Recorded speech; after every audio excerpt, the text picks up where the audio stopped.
What's up, everybody? Jonathan Wells here, back with another episode of Local Legends. We've got Glenda Krygsheld with us today in the building. She's a member of the A&N Global Real Estate team over at Listing Leaders Northwest. So, Glenda, take it away. Tell us a little bit about yourself and who you are. Well, I'm Glenda Gomez Krygsheld. I'm from Colombia originally, but I've been living in Beecher for many years, and I work around Northwest Indiana, so I'm everywhere in the area for sure. Yeah, absolutely. Perfect. So, we met through, Nick and Anil over at A&N Global. How did you meet them? Because I know you just joined their team pretty recently. So how did that all come to be? So I took the classes through Listing Leaders in back in the fall, so like Okay. September to October or November actually. And at the end of the class, Nick came in and he was just giving the whole spiel of why to join Listing Leaders and all that. And I can tell he's just very smart, very knowledgeable.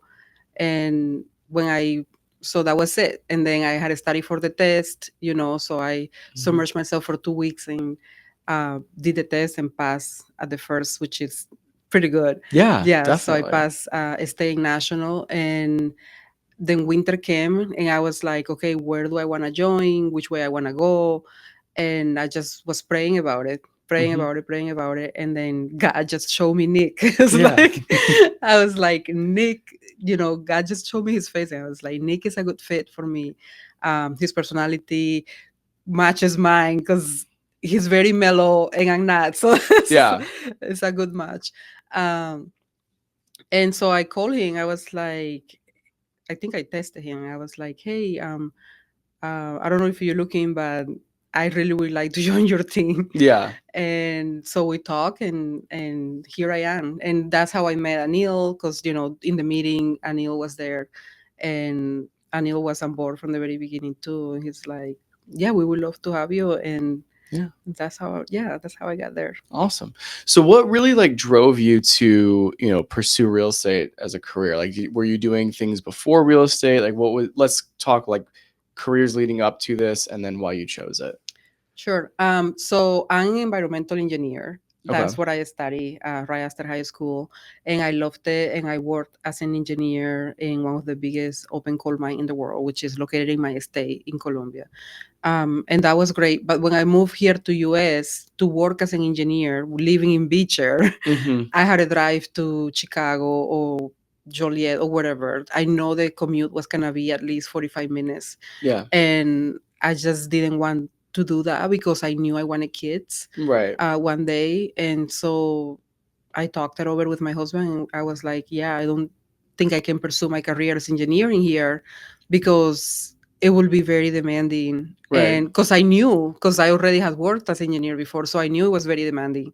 And I figure it's not something I want in my future when I have kids. I don't want to Sure. be doing both things. So I always wanted to study psychology. So I love kids, and that's kind of what I did. So, like in the early years of my marriage, I started working as a teacher, and then from there, I started working as social service company in Marta's, and I started working as a family support worker there, working with teenage moms.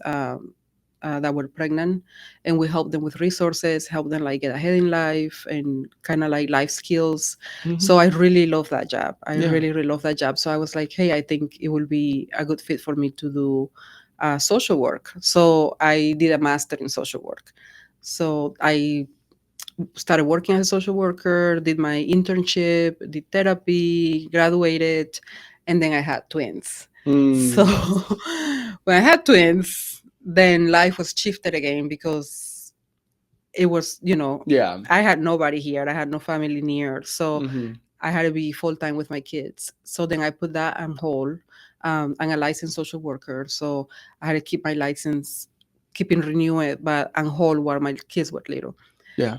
So as my last one is entering preschool and I have a little more freedom, then I was like, okay, I'm ready to go back to work because that's something I always wanted to do, go back into the field and contribute to our family and also for my future, retirement and everything. So Hmm. I started to think, okay, which way do I want to go? Do I want to go back into social work again, full time? or what do I want to do. And so I still has the doors open with my old internship to work there, which is wonderful, and that's what I'm planning on doing too. I'm planning on working with them part time, at least once or twice a week. Mhm. But something that also been a passion of mine, and I kind of like develop it with my husband because he is into construction, and we built our house together, and then I completely remodeled a camper that we bought, Mhm. and it was like trash. And over a summer, and with the help of some of my friends, I like completely remodeled it, and it's just absolutely beautiful. And then we just started building another house, Mhm. and I'm the one that found the lot and did all the search. And I really enjoy it. I enjoy Mhm. remodeling. I enjoy transforming places. I enjoy building. So I already have that passion. I was like, this will be a really good fit for me because I like to help people. I Right. care for people. That's my social work side. Right. But I also love this part of construction and Mhm. remodeling, and I have so much knowledge about that as well. Yeah. So I feel like it's a really good match for me. So I'm planning on doing both, Nice. and just seeing where God leads the way. I'm Okay. very excited. Yeah. No, that's awesome. I like that. So cool. So then, you know, as you're going through, like we talked about this a little bit offline as well. Like there are, not saying that you're only going to work with specific people or whatnot, but there is, a calling that you feel like you have to service, certain communities and things of that nature as well. Why don't we talk about that too? Yeah. So along the way, I learned that a lot of Hispanic families has an issue when it comes to buying a house. There are different issues, and again, this is the social work part in me. Like Sure. I saw a need, and I wanted to fulfill it if I can. One is the language barrier. Mm-hmm. A lot of like first generation immigrants don't speak English very well, so they have their little kids translating for them to the loan officer, to the real estate agent. So me being bilingual, Spanish being my first language, I feel like that will be really good to be in a field where there is a need Mm-hmm. for people to be bilingual and know Spanish. So that, and the other thing is a lot of immigrants don't know that they can buy a house.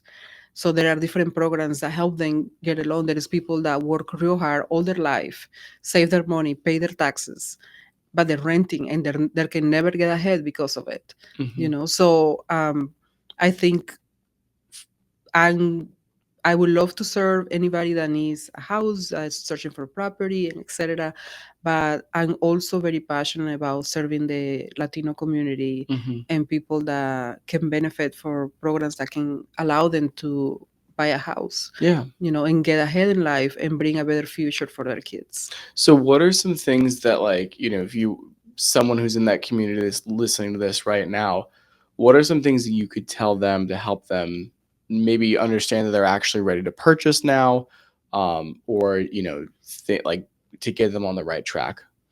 I think one of the things they need to do if they're having yet is to open a credit card, and they Hmm. can do it with the uh, TA number. What's the number? Yeah, the ITIN number. Yes, Yeah. they can do that, and kind of build a credit, Hmm. because I know a lot of them pay taxes, but they don't has a credit history Yeah. because all their manage is cash. Sure. So just kind of build your credit with a credit card. Make sure you pay it on time and have at least 6 months of a good track, and also save for a down Hmm. payment. Yep. So I will say a good 10, 15,000 at least Hmm.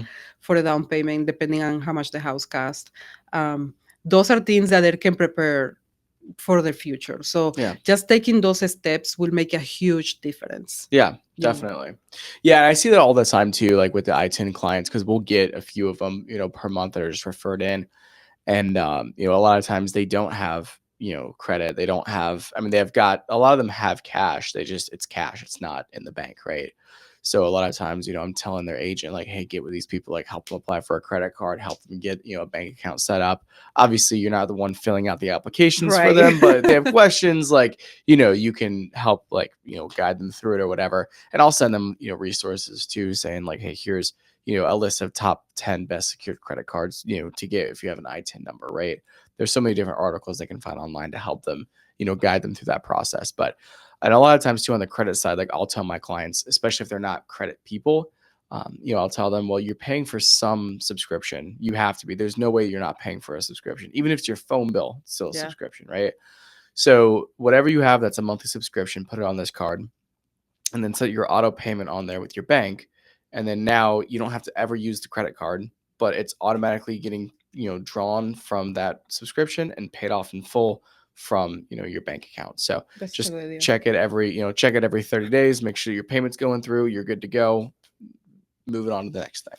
Right. One of the things that I'm so excited that I met you is the fact that you are knowledgeable about this. Yeah, Because exactly. that when we had that conversation and you're like, yeah, I'm familiar with it. Because I, Mhm. I feel like not many people know I didn't know anything. I Sure. learned through a friend. And I'm so excited that you know about it. And if I have a client, you can help them with that. Yeah, definitely. And I think that one of the things that I'm working on inside of the branch right now is, making sure that we're covering you have everything covered, right? Like no applicant's going to be left behind. So what we mean by that is, for example, with the ITINs, like I know a lot about the ITIN products. I've closed a few of them. I have agents that will send me their ITIN borrowers, and then they'll translate for me to Oh, the nice. clients, right? So it is nice because I can just tell the agent, hey, here's the list of docs that we need. Get it from your client, upload it to the portal, or help them do that. And then I'll review everything. I'll issue the pre-approval letter. I'll get pricing. We'll send it through. I also know that, very few agents are going to do that because it's just adding an extra step to what you guys already do, which Yeah. is fair as well, right? Like I get it. We should have somebody in that role that's able to actually facilitate that.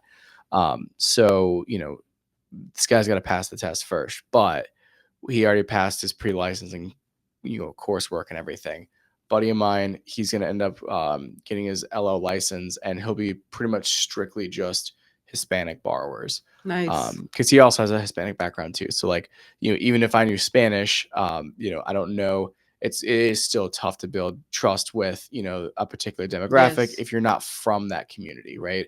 Yeah. This guy is, so it makes it a lot easier for him to translate into that, clientele. And so it's definitely going to be something that I think would be beneficial for yourself to take advantage of, and anyone else that's watching this that does have, Yeah. a mix of clientele. We are going to have that completely backfilled now within the next, I'd say, 30 days.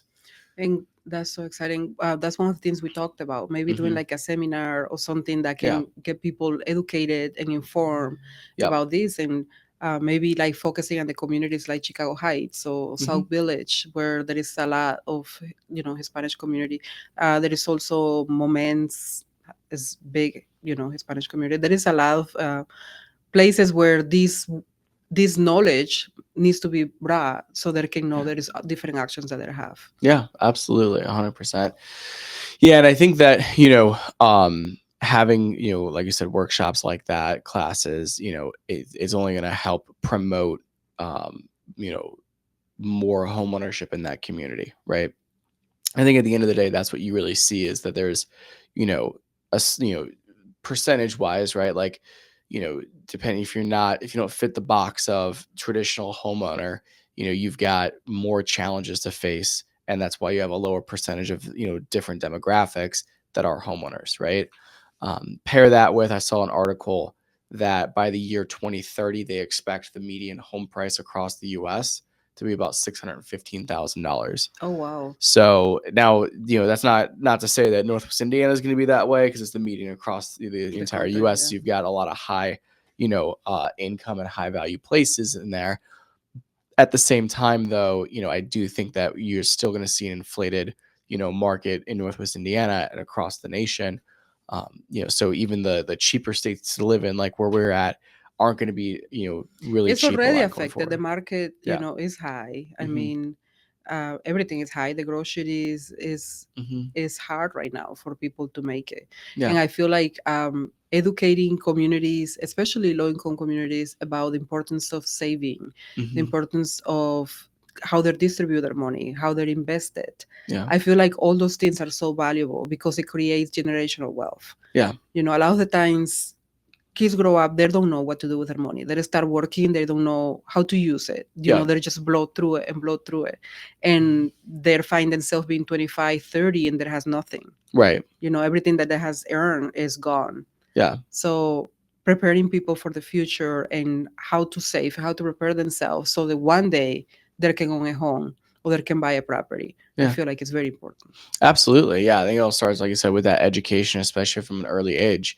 And these are things that, we don't really teach in schools and things of that nature. Yeah. So, but yeah, I mean, I think that, even in our market too, like, you're going to see, I feel like personally at a certain point, if you like, I'm not saying that you can never buy a house if you don't buy it now. Right.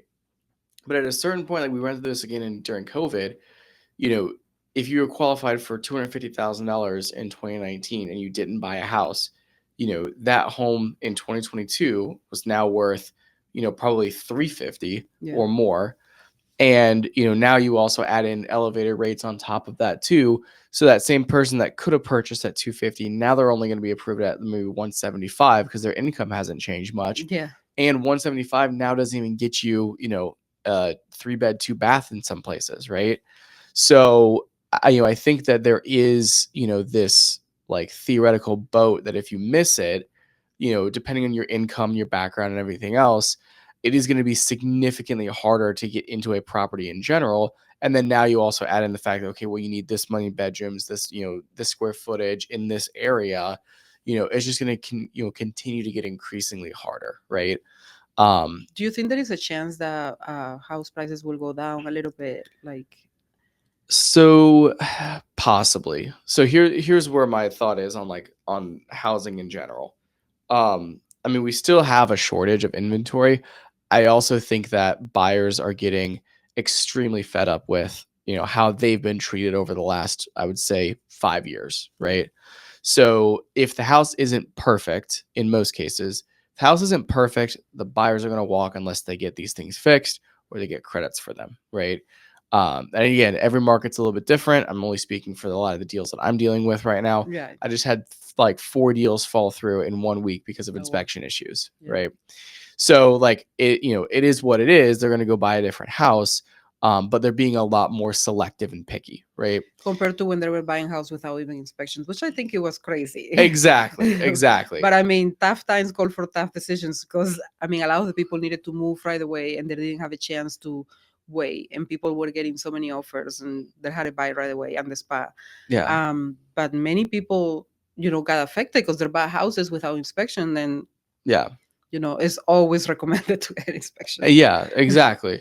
Well, 100%, right? And I think that so I do see that the market's shifted a bit, right? Especially in places like Florida and even here in Northwest Indiana. Like people are, the buyers, they don't have all the power, but they have more power than what they did before. I think I think in most cases we're in a very balanced market. Yes. The only thing that I can see that would lead to, more people like more inventory hitting the market, which would then lead to prices moving lower because you have to have a surplus of inventory before you can see prices drop. The only thing I can see is as baby boomers start dying off and they start leaving, properties to their kids, a lot of them are paid off. I think like I don't know what the exact stat is, but I know like pretty much almost every single baby boomer has their house paid off for the most part. Obviously, there's a few that don't, but a vast majority of them do, right? Yeah. So because the house is paid off, you're not really going to have a need to sell the house right away because you're only carrying costs or taxes and insurance. And insurance, you don't really need it on a free and clear house. It's always good to have it, obviously. But I mean, you're talking in our area, it's going to cost you $350, $400 a month at most to hold that house. Yeah. So if you've got 4 kids, they're each chipping in $100 to keep that house on the market while they're trying to sell it. They're not going to want to take any less money. I've dealt with a million people that are selling a house in an estate. And all the kids have to agree on the price and everything else. Right. They're all trying to get as The much most, money as they yeah. can. They're not going to drop the price, right? Right.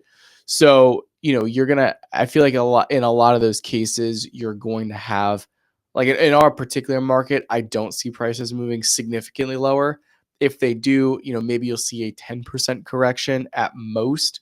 But that's still probably I still think that 10% is pretty crazy for a significant drop, right? I think I Indiana is just, booming right now. So Yeah. it's definitely more competitive than Illinois. Right, exactly. And like, well, I mean, even Illinois is pretty competitive too. I just had a client that closed in like March or April, and they had to pay an appraisal gap. Oh, Now again, it's a suburb, it's western suburb or oh yeah, whatever. it makes a So big difference. exactly. So it's not people aren't competing like this in every market. Yeah, But obviously, and like even in our market too, like in Northwest Indiana, you have pockets that sell faster than others, right?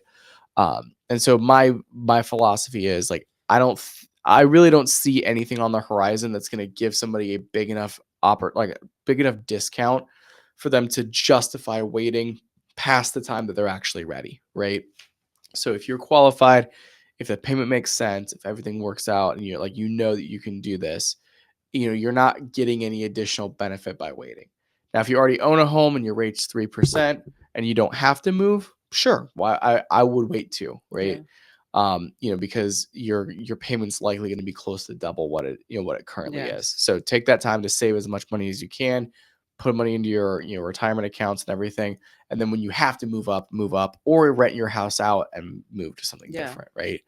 And I think that's another thing too that is also causing an inventory shortage, is that you've got a lot of people that are holding their homes that they've already moved out of, and instead of selling those, they kept it as a rental oh property well, because their rate's 2 to 3%, right? yes, So if you're based on, like I say, you bought a home in 2020 and you got your 2% interest rate, that home, if you paid 250 for it in 2020, it's probably worth 325 to 350 now. So you have a ton of equity. You can sell it if you need to, yeah, but your payment on that's $1,200, and you could rent it out for $2,600 or 3 grand. yeah, Well, you're making $1,800 a month. Why yeah, would you ever sell that, right? You've yeah, got access to the equity if you need it. You're cash flowing, $1,800 or whatever a month, and then now life moves on, and that in markets past, that home would have already sold. yes. And so, again, not everybody does that. I don't know the exact statistic on it, but I know that some people do it, and that's another thing that's keeping The market, yeah, the they've been market very low. exactly. So Cool. yeah, definitely. So what are your like? I know that you just joined the team in April, right? Have you Yeah. had like any firsthand experience that you want to share that's just kind of interesting, from your perspective as being a real estate agent? I feel like since I joined and got my license, I'm actually licensed in Illinois and Indiana. Okay. I did the test for Illinois too, and I just wanted to be able to help the community where I live and where I move, basically. Because I'm in Northwest Indiana almost all the time, Sure. so I wanted to be available for both markets. And I feel like I was definitely underestimated the amount of work that goes into real estate, Yeah. into an agent, and I feel like a lot of people do too.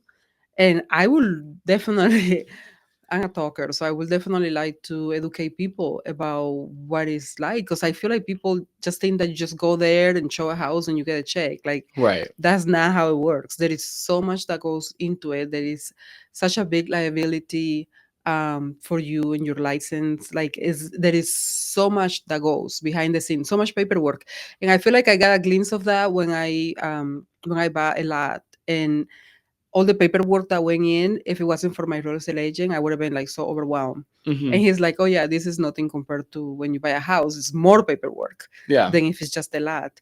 So I was like, yeah, there is definitely I was so glad I had a real estate agent when I did my transaction. I was like, Yeah. it's definitely worth it. Right. And I feel like people, some people don't appreciate. I have got so many comments from people, sometimes not even knowing that I'm a real estate agent, just like, oh yeah, it's almost like they're seeing them as a banker or somebody that's like trying to steal their money instead of helping them. You know what I'm Yeah. saying? Yep.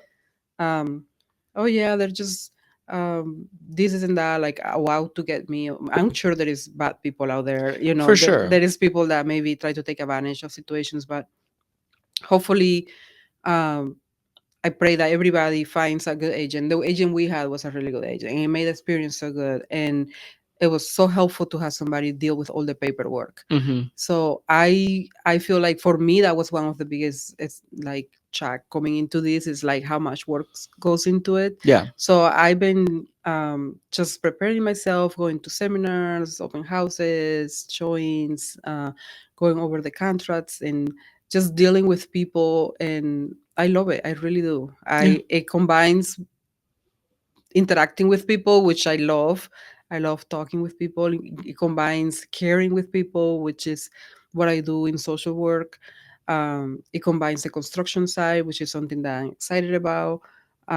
So far it's been a really good experience, and I feel like also being with the team that I'm in has made it so good because uh, everybody brings something different to the table. Like Mhm. Nick is very knowledgeable and organized. Anil is sharp and creative. Melissa is also very knowledgeable in remodeling, staging, decoration. So everybody brings something to the table, and it has made it like a really good experience. Yeah, no, that's awesome. I love it. So we went through your background. We went through, all of the, your target clientele. We talked a little bit about the market, everything else. What is like one, I guess, like hot take you have, on, let's just say, the real estate market in general, right? What's one thing that you like, have a stronger belief in that maybe it's a little bit contradictory to what everyone else believes? As far as the market, As far as just anything related to real estate. I think that people think it's too difficult sometimes. I've My focus right now has been with the youth and or like young adults. I feel Mhm. like a lot of people think it's too difficult to own something, Yeah. and it's really not, unless you are very picky. But Right. like if you as a young adult want to own something eventually, you can start by buying a lot Yeah. somewhere, Mhm. because buying a lot is not as expensive as building a house or buying a house, but it's something that you have there that you can buy now, secured with this market, with what is value right now, and that it could be worth a lot more in the future. Sure. Depends where you buy it. Yeah. And it's something that is low to maintain, like you pay less taxes, and it's something that you are that's the way I operate. I always do steps for my future. Yeah. I do something today that will make a difference for me, my family in the future. Nice. And then I go off of that. And it worked. It works. Yeah. I feel like if you are looking for something in the market, there is actions everywhere. I Perfect. mean, there is houses that are affordable in areas that maybe are not that desirable for you, Mhm. but they're desirable for other people. So maybe you can buy it and use it as a rental income. Mhm. There are lots that are available in different areas that maybe are not as populated right now, and you think is, you know, oh, you don't want to be there because it's not as populated. It will be populated eventually Yeah. because everything is expanding like crazy. Yeah. So buy the lot, keep it there, and then in the future you can do it. Now I'm talking about young adults, but if you talk about families and things like that, there is always actions. There is so many programs financially, and a lot of times people don't know about them. Yeah. Absolutely. I love it. And then what's one piece of advice that you want to leave with somebody who, like if you talk to yourself 10 years ago, what would you say? Ooh. In real estate or in general? Just in general. I think it's definitely keep going. Yeah. I feel like a lot of the times we think in the moment, especially in your early 20s, you feel like everything is so much, like all the emotions are big, everything is such a big deal. But I feel like just focusing on what you want and taking steps towards that goal, and eventually you get there. It feels like if you set a goal of 5 years, in 5 years I want to do this, or in 10 years I want to do that, it seems like so far away, but it goes so fast. Like my kids has grown so fast. Like I look at them, I was like, how are they, this old already? Like my oldest are about to be 10, and it went fast. But in the moment when they were born, it felt like forever. The days were so long, because you are so tired, you are in the middle of the chaos, Mhm. and it feels like, when are they gonna grow? Like I just keep thinking, I cannot wait until they're one, I cannot wait until they're two.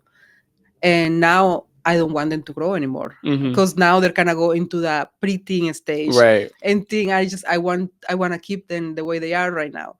Mhm. So you start working on what you want, and this goes for anybody that eventually wants to own a house or something, whatever. Just start working to what you want, saving, organizing yourself, your finances, your life. And it just takes one step at a time. I feel like a lot of times people are overwhelmed with everything and they want to fix everything at once, and you can't. Mhm. You have to do one thing at a time. Perfect. I love it. Well, thank you so much for coming out today and sharing some insights. I appreciate it. Thank you. I appreciate Absolutely. it. Thank you for having me. Anytime. All right, guys, like, comment, subscribe, do your thing. Where can they find you? You can find me at Glenda K Real Estate. I have my page on Facebook, I think on Instagram as well. And, just reach out. I think we can leave the link at the bottom Yeah. with my info. Yeah, we'll put your And info then on the I bottom. will absolutely be happy to help. Perfect. Awesome. Thank you. Appreciate it. Talk to you soon. All right. Thanks. Bye.